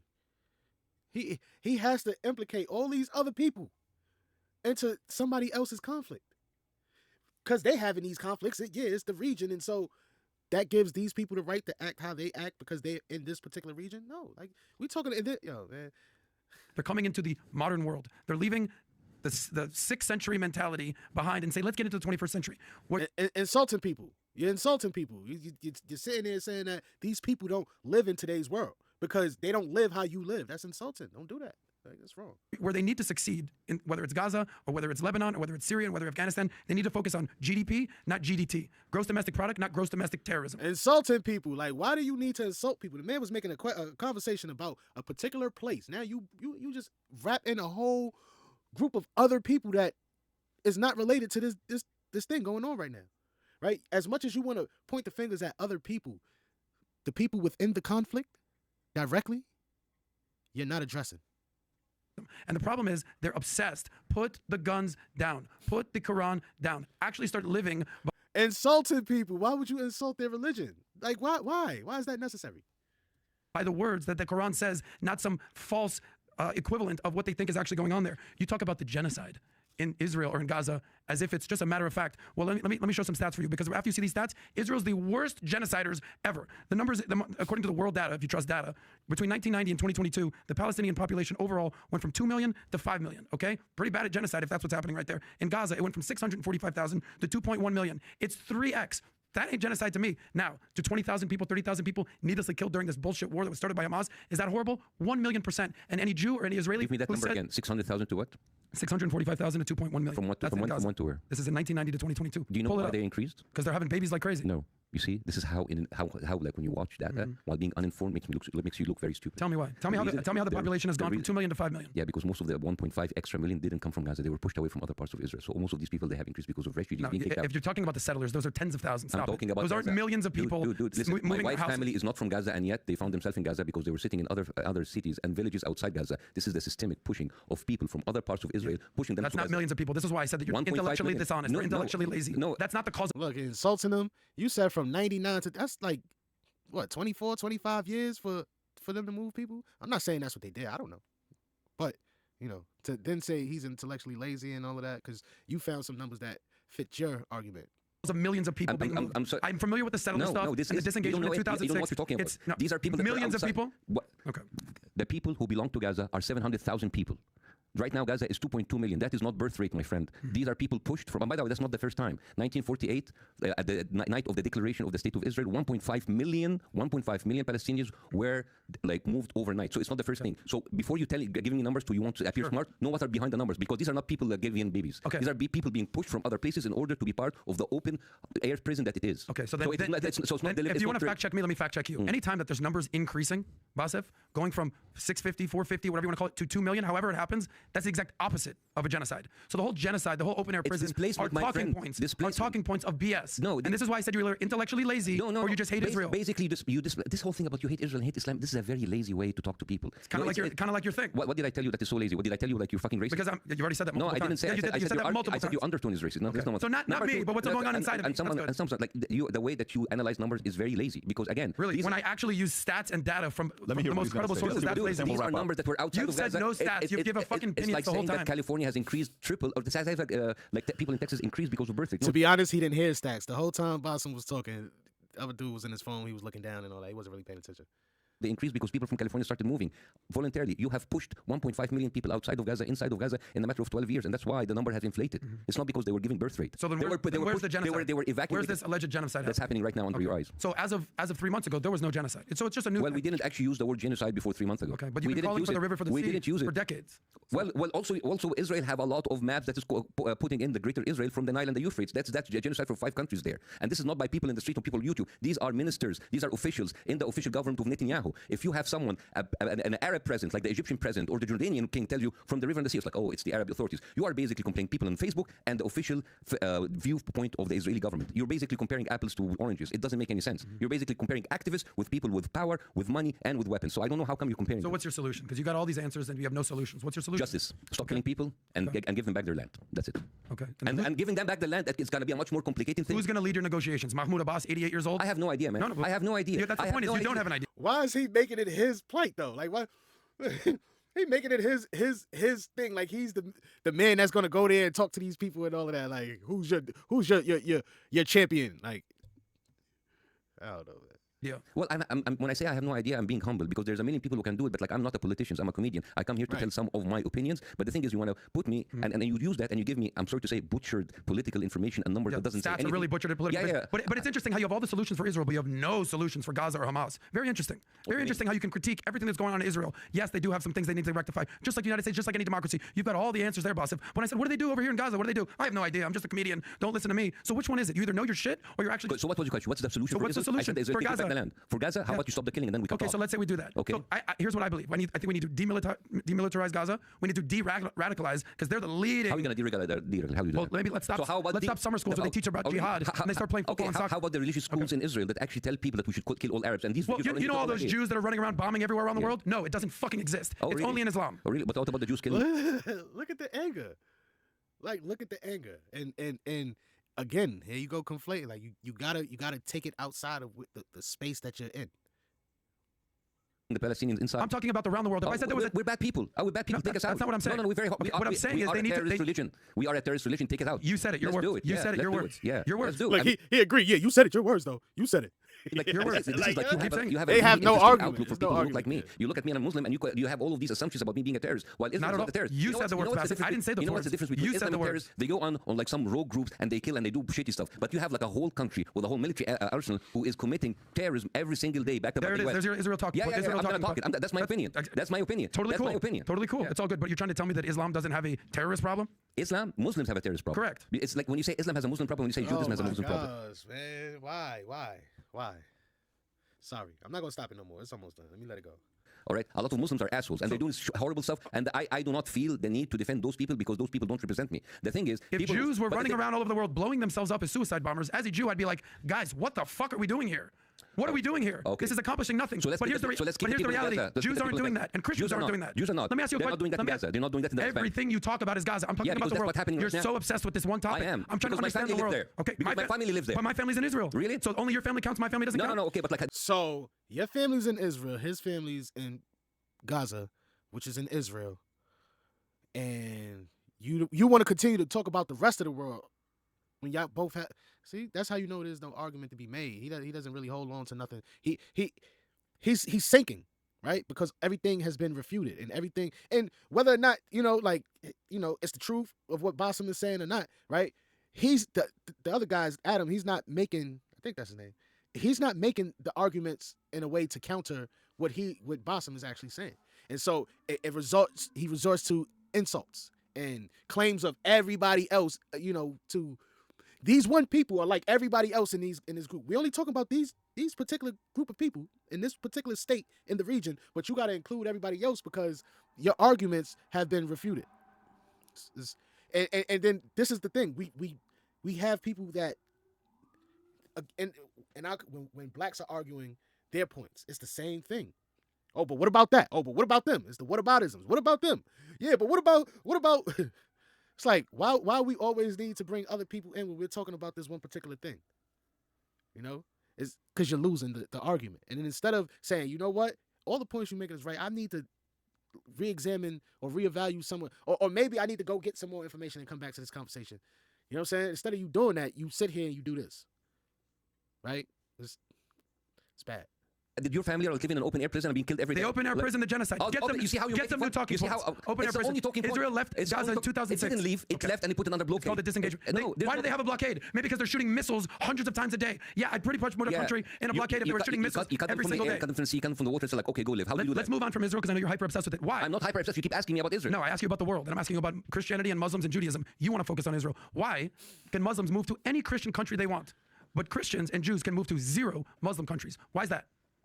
What about Dubai? What about I'll ask it Saudi again. Arabia? What about all of these countries? What are you talking about? You mean the You're country- just mentioning Qatar and Dubai and all. There's like a lot of expats living So there. the middle. This is my point. I'm glad you're catching on. Yeah. That I'm not racist. I'm pointing out. Well, there are Christian countries who like shit. I wouldn't use that because of the economy. I'm pointing out that in certain Muslim countries they're getting it right, or at least Okay. attempting to. Good for them. Okay. Yeah. Yes, good for them. Good for Qatar. Good for UAE. Good for Saudi and what MBS is doing. Good for them. They're examples of what could be done. Gaza, if they took the billions of government of international aid, could be Dubai. See, he just brought all of that back to Gaza, and that, right? You want to make it about the world, but you bring it back to these people. Like, keep it about the world then. But they decided to make a terror state. So the question that I'm asking is, Are you saying that there's so many money coming in and just like Hamas used it in order to make weapons? there's people of Hamas who are literal billionaires living in Qatar, flying around on private jets. How do you explain that? They're horrible people, and I don't condone them. All right, Okay. I'm talking about the millions of people in Gaza. But horrible people, Hamas. Let's not talk about that. We'll move on. But Israel. Let me give you a dissertation over here. I'm trying to give you You're some. just like shouting over me. I'm just not, to make because every time I'm talking, you are basically talk. going around all of the stuff that's happening with Muslim people that is bad, and then basically what you're doing is you are undertoning. You are trying to find an excuse to keep that killing in Gaza continue because Muslims are bad, Muslims are terrorists, Muslims are poor. So let's just like kill those people in Gaza. You are This is exactly what so you're doing. intellectually lazy. It's comical because I'm not even talking about Gaza. You keep insulting me. We're You keep gonna insulting me wrap up. Because I'm trying. Because like you are a motherfucking racist. You know, like how would What you have feel I said that's that? racist? I'm saying that Everything there's. you say about racist, the way that you speak about Muslims, that we are terrorists and we are horrible people. Basically, you're telling people that we deserve to die. Bassem, And you Israel said- has everything to do in order to kill those people. So, anyways, if I've said zero of those words. Hopefully, if You my- were if putting hopefully- all those words if in my mouth. I said if my zero of wife's those cousin, words. who's a doctor, get killed tomorrow, I'm gonna send you a postcard. So if my actual cousin gets killed in Israel, that's okay. They will not, because That's you know okay. what? They are safe because he's not living in an open air Oh, prison. why are they safe? Maybe because they have the Israeli Defense Force, the Iron Dome that Good for you. stops Good for you. all the They missiles. don't have that. Yeah, but They don't have maybe that. you should have built that instead of Oh, funnels. with what? With all the With- billions of foreign aid that was You see how he say maybe you should have built that, as if he is Hamas. Maybe you should have built that, because those are you. Those are your people. One person for the whole entire group. That's how it's always done. One person is responsible for the whole entire. This man, he's Egyptian. He's not even from Palestine. He lives next door. But it's you. It's on him. It's on you, Bassem, to figure out this shit for the whole rest of the Arab world, the Muslim world that's terrorists. Well, in what billion foreign aid are you? How much money does Iran give? How much money does Qatar give? How much does the international community? Actually trickled through Israel. You understand that Israel is actually holding Your that tax argument money holds from- no weight because all you're doing is defending Hamas. You have zero argument. I'm the last one to defend Hamas, by the way. And I've actually said the terrorist group, and I'm a big fan of Hamas. But I'm just giving. Yo, y'all gotta stop doing that. Whenever somebody disagrees with your opinion about this conversation, don't automatically say they are this or they agree with Hamas or they stay. Don't automatically do that. Don't subjugate them to something that has nothing to do with them. First of all, this black people. This is why I hope we don't. We got to be smart about getting into this conversation because I don't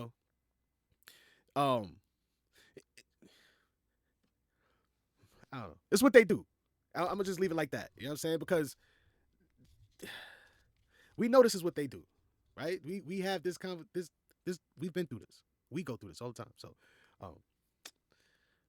we just can't jump into these conversations where people that's not us have such strong beliefs about what they're into, right? I'll come back to it. You some fact. Every single money that goes into Gaza goes through Israel. As a matter of fact, Biden has a big problem with Netanyahu because he's withholding the tax money that paid by the Palestinian people to the Palestinian Authority, and Netanyahu is holding it back. Have you heard about that? Have you read about that? Just 2 days ago, if you're reading your stuff, but you don't. But the thing is, Netanyahu is holding back the tax money from the Palestinian in West Bank, and he's not giving it to You're so funny, man. You're so funny. No, you're saying so all. ignorant. You're saying You're all ignorant. the money Yeah. that's going to Hamas is coming through Israel. Sure. Filtered through Israel. Sure. All the Filtered money through Israel. Yeah, all the money from Iran going right through Israel. Sure. That's likely. All the money from Qatar. By Netanyahu in 2019, the Likud party, telling them that he is actually overlooking the amount of money coming from Qatar, and he is doing that in order to split the Palestinian Authority. Listen to me. I'm familiar with this. I'm not disagreeing How with. about you? Listen, educate yourself about that. I'm not disagreeing that Netanyahu has done some fucked up Oh, things. here it is. Okay. Here it is. Oh my God, here it is. Biden is in frustrating call told Bibi to solve Palestinian tax revenue Yeah, issue. because Israel is withholding the taxes. You understand every single money That's transaction. your argument right there? No, that's part of the argument. Every single money transaction, whether it's taxes, whether it's it has to go through the Israeli So all government. the money that Iran is funding Hamas, you're saying that goes through Israel? Is that what you're saying? Through Qatar, through Israel. Okay, that's so false. It's so flagrantly false. I want you to educate yourself more. Okay, I will. I'll go read up on this. But if you mean to tell me that Israel is intercepting the money that Iran is sending to Hamas and says, yeah, we'll send it to you guys, believe me, they're not doing By the way, it. it's Read the 11:15. transcript of- It's 11:15. We're going to wrap up. Here's what I will say. I'm going to be very honest with both of you guys. I mean, I've been listening to both of you guys, and I love this. I love this. Let me tell you why. The average American right now is sitting there. There's a group that agrees with you. There's a group that agrees with you. Regardless of what it is, a lot was said, and it was actually pretty educated discussion for me. I'm normally not this quiet. I love the fact that I heard this conversation. I loved it. I enjoyed it. I appreciate you for having. It was very obvious. This is what happens, Bassem, in the future when you're doing podcasts. Follow the same rule. The 8 hours of sleep you got last night was very helpful. It was obviously felt. I was hanged out over. I mean, there's pain in my back as I'm speaking out of pain. I got a guy waiting for you right now. Just so Can I say one thing to Basif? Yeah. I don't care how much we argue, and that's fine. I would have a beer with you. I would party with you. I'll go see Would your you comedy massage show. his back, though? Whatever this Would you guy massage needs. my back? I'll give you a hand. I'll give you a handy under the table if I make you feel better. It's all good. Dude, I love this kind of conversation. listen, This is the this only could be- way this that is- situations can be solved. It can be uncomfortable. It can be argumentative. But I'd rather sit down at the table with people I disagree with than completely ignore them. At the end of the day, the heated discussions, all of this at the end of the day is words. Yep. Words don't hurt anybody. And the thing is, if it hurts you, it means that you need to check your ego. One thing I learned is that put your ego aside. So if you felt that I am attacking you, it's not. It's like I'm always attacking your argument. Brother, It's I'll give you a hug on air, off air. I'm good. It's never about you because there's absolutely no point of like losing each other and losing each other. Like, we have come from obviously different background, but I would rather have this heated discussion and then stand up. And because at the end of the day, we're all Americans. We're sitting here, and hopefully we're doing that in order to learn something that will not happen. We totally agree. We're on the same page. We're on the Again, 100% appreciate the you for same being a good page. sport. Thank you. Appreciate you for coming out. Gang, take care. Have a great weekend.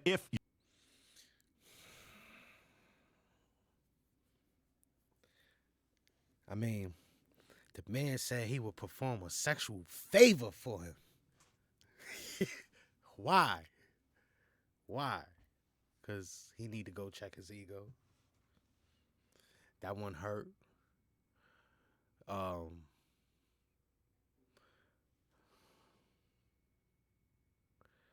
They wrapped it with "We are all American." They have such strong beliefs for what's going on in something outside of America. And they want you to have those thoughts, and you should,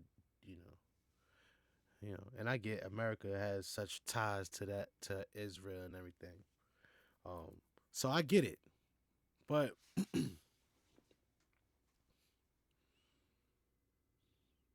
as an American who was born here,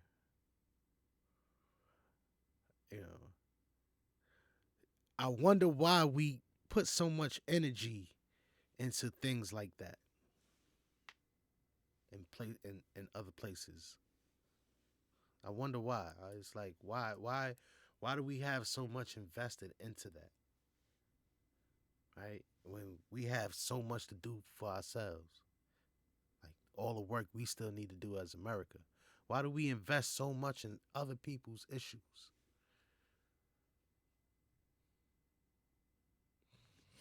I think, and this will probably, excuse me, this will probably be the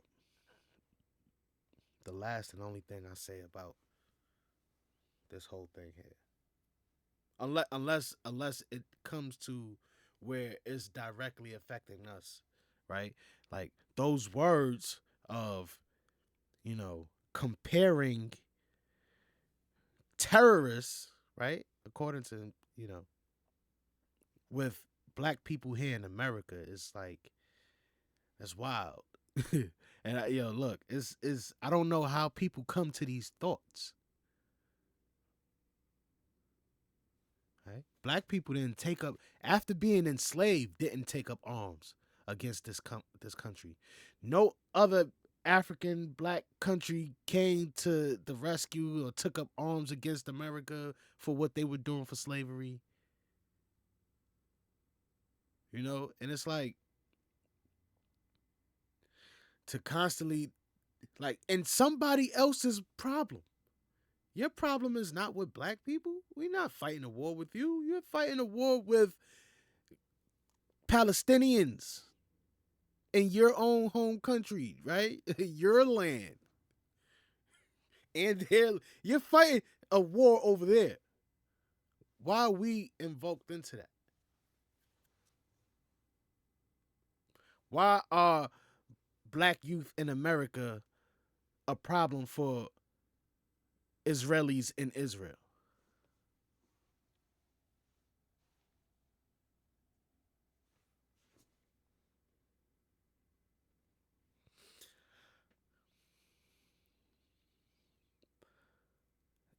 this system, this world is operating on power, right? It's question. It's like I don't know. I'm just saying, like everybody else in the world took their land. If they wasn't already born there, it was they took it. You know, this group of people were given a land,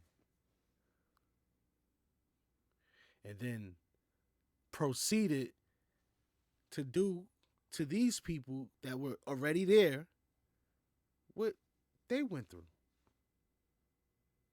How do you turn around and do that to those people?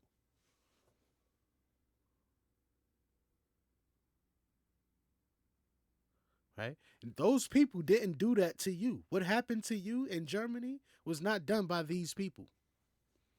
It was done by people that look just like you. Look just like you. Your own people, your own kind. Look just like those people did that to you. Not these people over here. So why do you feel it's okay to do that to these people?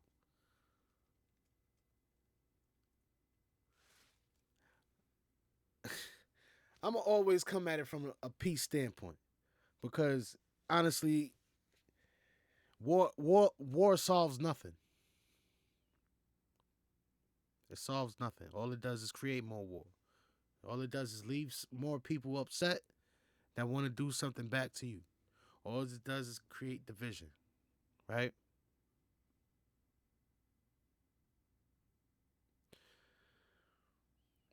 I believe, and this last thing I'm saying, I believe Israel, like America, are in a critical position to really change the outcome of this world, right? The symbol on Israel's flag is a upside down triangle and a right side up triangle put together. Opposites. And all Gnostic studies and everything, those represents male and female energy. It represents opposites. But when it comes together, that's the balance of those opposites.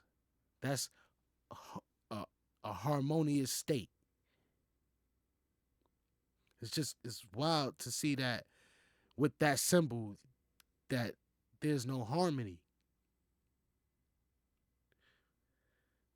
I think Israel, like America, has a very opportune time to show the world that they could be different.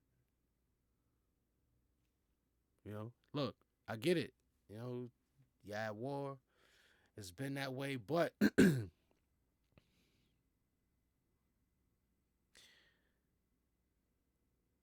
you have an opportunity to change how people view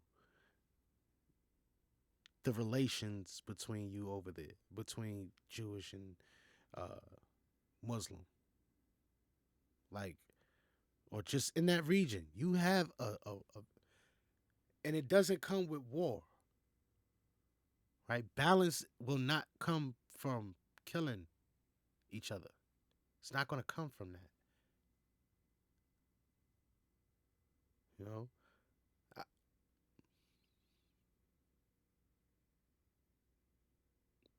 you have every opportunity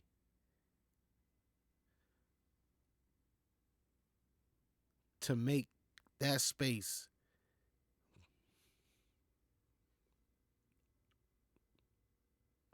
home for everybody that lives there, for everybody that calls it home. You have an opportunity to inspire the world to fix their relationships with each other.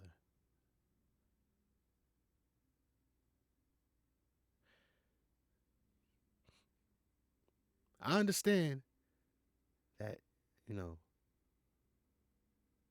what I'm asking is that people find a way to live together. I don't think two states will work. It has to be one state, right? The land is one state. The land is the land. Israel and Palestine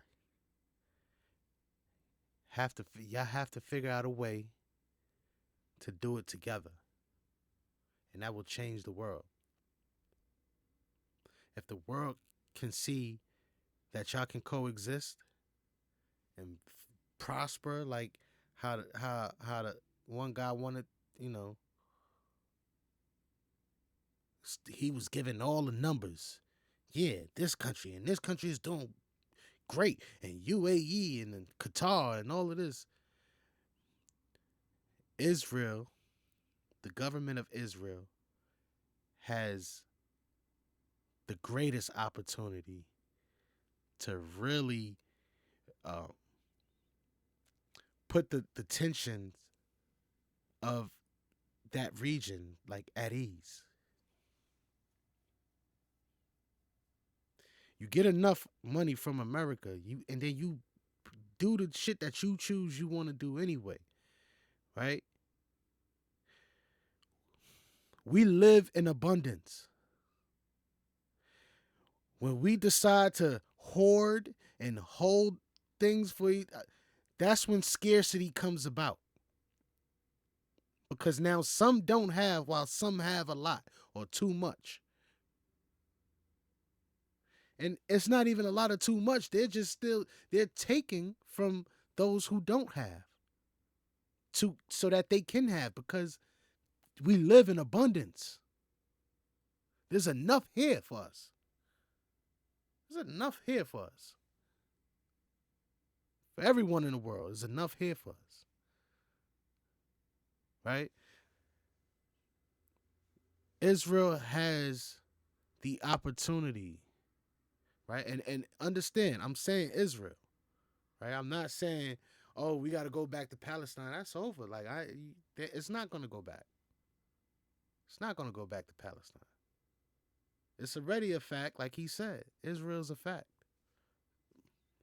As a fact, Israel, you have the greatest opportunity to show that relationships in that region can work, specifically and especially within your country, with the Palestinians that live there, that call that space home. You have the ability, let me not say the ability, because you're obviously not acting on the opportunity. You have the opportunity to reshape the world.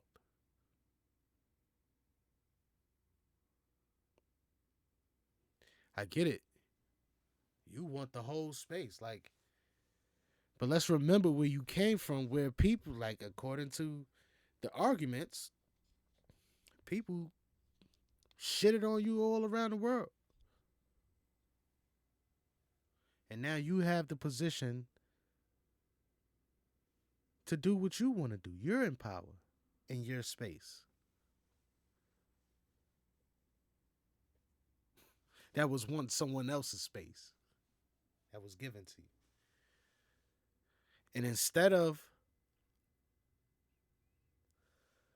coming in and living peaceful within the land,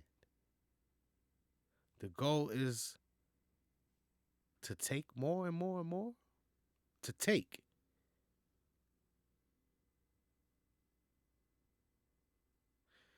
You're in a space, right? He asked, why can't Christians and, Jews, why they can't come live in Arab country?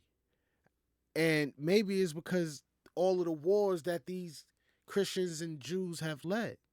Not to get me wrong, not saying Muslims haven't led any wars either, because they have as well. But what does that mean? It means they're fighting. There's wars. But here we have a small little state in the middle of all of this that has the opportunity to show the world that these groups can come together and get along and live peacefully and harmoniously. They actually fly a flag that talks about balance.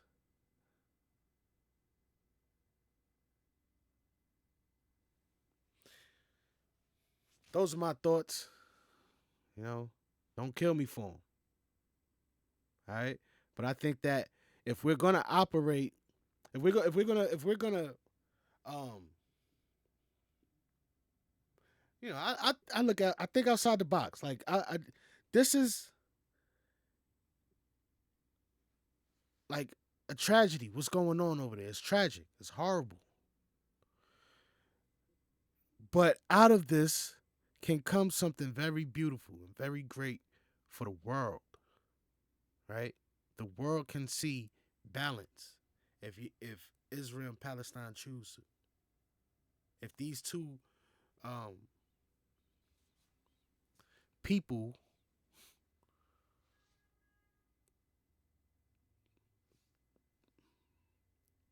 these two groups of people, can change the way that everyone looks at the world.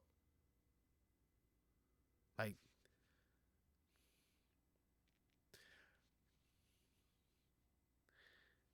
the arguments for who's doing what, who needs to stop, who should do this, all of those are, these people are terrorists.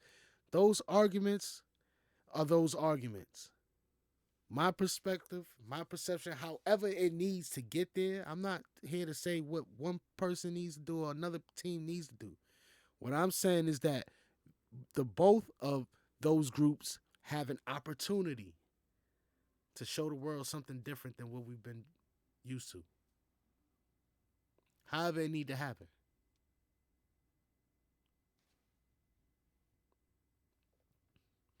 Right?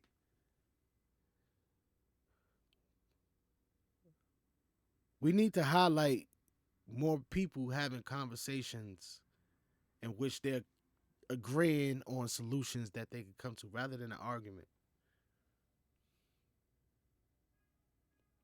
Because this could be it for the world as we know it.